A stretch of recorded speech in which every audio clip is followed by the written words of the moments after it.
Hi friends, Telangana స్టైల్లో mutton curry and bagara rice ఎలా చేయాలో ఈ వీడియోలో చూపిస్తున్నాం ఫ్రెండ్స్.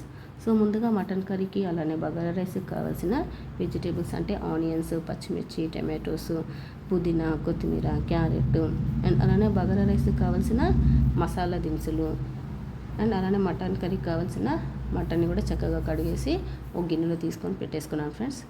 సో ఇవన్నీ ఇలా ముందే అరేంజ్ చేసుకుంటే ఏమవుతుందంటే మనకు కుకింగ్ ప్రాసెస్ అనేది ఈజీగా అవుతుందన్నమాట. సో ఇలా అన్నీ రెడీ చేసి పెట్టుకోవాలి ఫ్రెండ్స్. సో ముందైతే నేను మటన్ కర్రీ చూపిస్తున్నాను ఫ్రెండ్స్. సో దీనికోసం కుక్కర్ పెట్టేసి కుక్కర్లో ఆయిల్ వేసేసుకొని పచ్చిమిర్చి, ఆనియన్స్ అలా యాడ్ చేసుకోవాలి ఫ్రెండ్స్. చక్కగా ఫ్రై చేసుకొని దీంట్లో అల్లం వెల్లుల్లి పేస్ట్ అండ్ పసుపు వేసుకొని చక్కగా కలుపుకొని ఆల్రెడీ కడిగి పెట్టేసుకున్న మటన్ యాడ్ చేసుకోవాలి ఫ్రెండ్స్.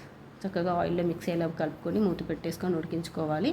సో వాటర్ అంతా ఎగ్గిన తర్వాత దీంట్లో ధనియాల పౌడర్ అలానే కట్ చేసుకున్న టమాటో పీసెస్ని కూడా యాడ్ చేసుకోవాలి ఫ్రెండ్స్. సో అలా చక్కగా కలుపుతూ మన కర్రీకి కావాల్సిన కారము అలానే ఉప్పు కూడా వేసుకొని చక్కగా ఒక 5 minutes ఉడకనివ్వాలి ఫ్రెండ్స్. సో తర్వాత కొంచెం వాటర్ యాడ్ చేసేసుకోండి. మటన్ ఉడకడానికి కావాల్సినంత వాటర్ యాడ్ చేసేసుకొని కుక్కర్ మూత అయితే పెట్టేసుకున్నాను ఫ్రెండ్స్. ఒక 5 whistles అలా వచ్చే వరకు చూసుకున్నాను. తర్వాత విజిల్ ఓపెన్ చేసేసి మూత తీసేసిన తర్వాత దీంట్లో కొత్తిమీర అండ్ అలానే గరం మసాలా వేసేసుకున్నాను ఫ్రెండ్స్. సో ఒక 5 minutes అలా పెట్టేసి స్టవ్ ఆఫ్ చేసుకోవాలి ఫ్రెండ్స్. వేడి వేడి mutton ready. Next bagara rice కోసం ఫ్రెండ్స్ చూడండి, దీనికోసం నేనైతే 1 kg రైస్ ప్రిపేర్ చేస్తున్నాను. దానికి కావాల్సిన గిన్నె అయితే స్టవ్ మీద పెట్టేసుకున్నాను. కావాల్సిన ఆయిల్ అలానే కాస్త నెయ్యి అలా వేసేసుకొని కట్ చేసుకున్న పచ్చిమిర్చి అలానే క్యారెట్, ఉల్లిపాయలు యాడ్ చేసుకున్నాను ఫ్రెండ్స్. సో వీటిని చక్కగా దూరగా అయ్యేలాగా వేయించుకోవాలి.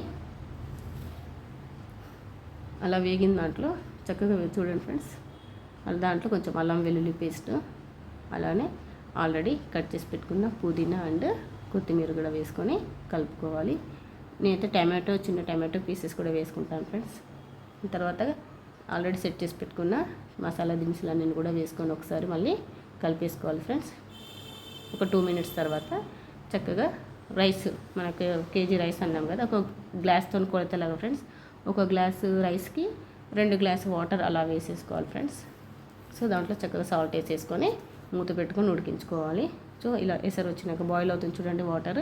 అలా వచ్చిన తర్వాత దీంట్లో మనం ఆల్రెడీ కడిగి పెట్టుకున్న బాస్మతి రైస్ని కూడా వేసేసుకోవాలి ఫ్రెండ్స్.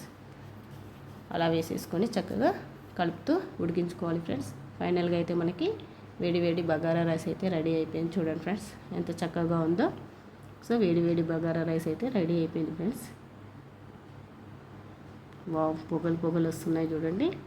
సో ఈరోజు లంచ్కి అయితే మాకు Sunday lunch bagara rice and వేడి వేడి మటన్ కర్రీ అయితే రెడీ అయిపోయింది ఫ్రెండ్స్. సో చూసేసాను ఫ్రెండ్స్, చూస్తుంటే చెప్తుంటేనే అలా నోట్లో వాటర్ వచ్చేస్తున్నాయి ఫ్రెండ్స్. సో దీన్ని చక్కగా ఒక ప్లేట్లోకి తీసుకొని ఇలా సర్వ్ చేసుకొని వేడి వేడిగా తింటూ ఉంటే ఎంత ఎంజాయ్ చేసేవాళ్ళు ఫ్రెండ్స్, బాగుంటుంది చెప్పడానికి. సో మీలో ఎంతమందికి మటన్ బగారా రైస్ అలా తినడం ఇష్టం ఫ్రెండ్స్? వీడియో నచ్చితే కామెంట్ చేయండి friends. Like, share, subscribe. Thank you for watching.